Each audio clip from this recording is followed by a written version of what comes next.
నమస్తే, welcome to our channel. నేను మిషాల్ని. ఏదైతే కొద్ది రోజుల నుంచి రేషన్ మాఫియా జరుగుతుందో దాంట్లో మాజీ మంత్రి పేర్ని నాని దందా కూడా బయటకు వచ్చింది. దీని మీద పూర్తిగా విశ్లేషించడానికి మనతో పాటు ఉన్నారు సీనియర్ జర్నలిస్ట్ దుర్గా కుమార్ గారు ఉన్నారు. వారిని అడిగి కొన్ని విషయాలు మనం తెలుసుకుందాం. నమస్కారం సార్. నమస్కారం శాలిని, మన వీక్షకులకు కూడా. సార్, ఏదైతే కొద్ది రోజుల నుంచి రేషన్ మాఫియా జరుగుతుందో ఇప్పుడు రీసెంట్ గా మాజీ మంత్రి పేర్ని నాని దందా మాఫియా జరుగుతుందని తను కూడా ఉన్నాడని లిస్ట్ లో బయటకు వచ్చింది. దీని మీద ఏమంటారు సార్? అంటే ఇప్పుడు పోర్టుల్నే బలవంతంగా ఆక్రమించేసుకున్నారు, పెద్ద పెద్ద కంపెనీలను ఆక్రమించేసుకున్నారు, డిస్టిలరీలను ఆక్రమించేసుకున్నారు. ఇప్పుడు ఆవే చేలో మేస్తుంటే దూడ గట్టిన మేయదు కదా. ఒక ముఖ్యమంత్రి ఇలాంటి కార్యక్రమాలు, తర్వాత పార్టీలో అగ్రనాయకులు అనుకున్న వాళ్ళు కూడా ఇలాంటి కార్యక్రమాలు చేస్తున్నప్పుడు మంత్రులు కూడా ఎవరి స్థాయిలో వాళ్ళు చేస్తున్నారు. అట్లాగే విడుదల రజనీ కూడా ఒక క్వారీ స్టోన్ క్రషర్ నుంచే 2,20,00,000 తీసుకున్నట్టు, తర్వాత రాష్వా అనే ఒక ఐపీఎస్ ఆఫీసర్ ఇన్వాల్వ్ అయ్యాడు, ఆమె పిఏ ఒక 10 లక్షలు తీసుకున్నాడు. ఇట్లా ఎవరి స్థాయిలో వాళ్ళు. ఇప్పుడు దాకా పేరు నాని ఇలాంటి వాటిలో లేడనుకున్నారు. కేవలం అసభ్యంగా మాట్లాడటం, ఇట్లాంటి విమర్శలు చేయటం అని. కానీ ఇక్కడ గమనించాల్సింది ఏంటంటే 2020లో అంటే ఈ ప్రభుత్వం వచ్చిన కొన్ని నెలల్లోనే పేరుని నానికి చెందినటువంటి 40,000 టన్నుల నిల్వ సామర్థ్యం ఉన్నటువంటి గోదాముల్ని ప్రభుత్వం లీజుకు తీసుకుంది. అంటే మంత్రులకు సంబంధించిన గోదాముని భారత ఆహార సంస్థ అంటే రాష్ట్ర గిడ్డంగుల సంస్థ ద్వారా తీసుకున్నారు. పౌర సరఫరాల సంస్థకు చెందినటువంటి బియ్యాన్ని అందులో నిల్వ చేస్తున్నారు. అది బఫర్ స్టాక్ అన్నమాట. అయితే ఆ స్టాకు పెట్టినందుకు గాను నెలకి బస్తాకి ₹5 చొప్పున వాళ్ళకి ఇస్తారు. సపోజ్ బస్తా అనుకుంటే ఒక 50 కిలోలు అనుకోండి, టన్నుకి ఇంత చొప్పునని వాళ్ళకి అద్దిస్తారు. ఈ రకంగా పేరు నానికి ఎంత ఇన్కమ్ వస్తుందో మీరు ఆలోచించండి.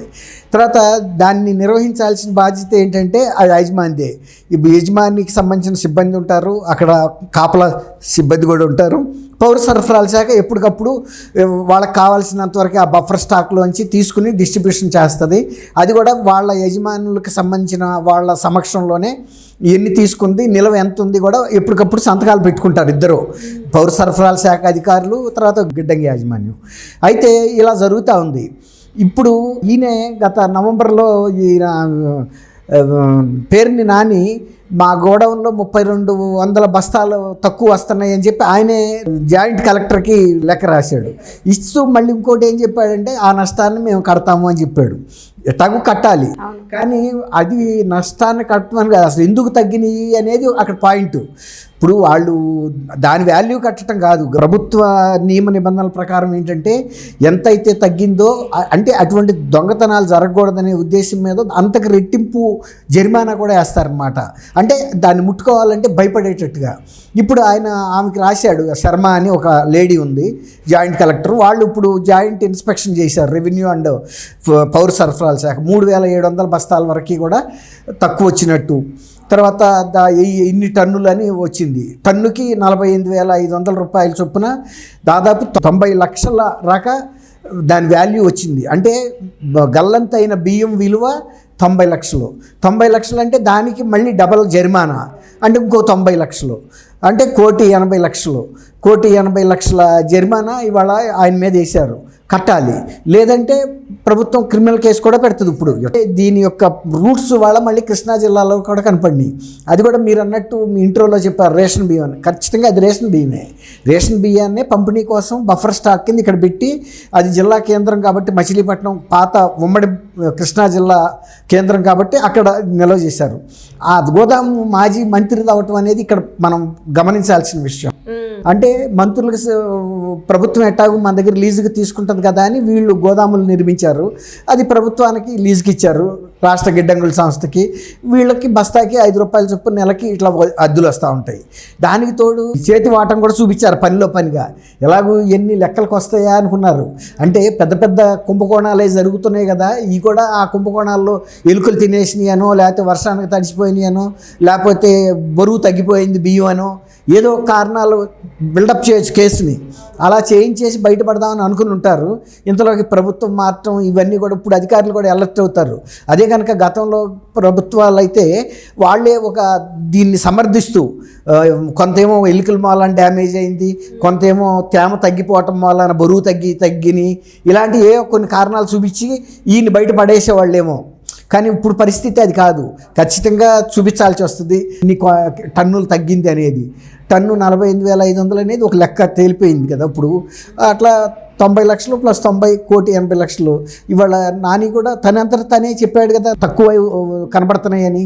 కాబట్టి ఆయన ఒప్పుకున్నట్టే నేరాన్ని. ఇప్పుడు అంత పెద్ద క్వాంటిటీస్ కొన్ని వందల టన్నులు బియ్యం అక్కడి నుంచి తరలిపోయినాయి అంటే అది ఆయనకి తెలియకుండా ఎవడో కింద గుమ్మస్తానో లేకపోతే వాచ్మ్యానో చేయలేరు ఇది. రెండోది ఏంటంటే దాంట్లో కొంత ఈ పౌర సరఫరాల శాఖ దిగువ సిబ్బంది కూడా చేతివాటు ఉంటుంది.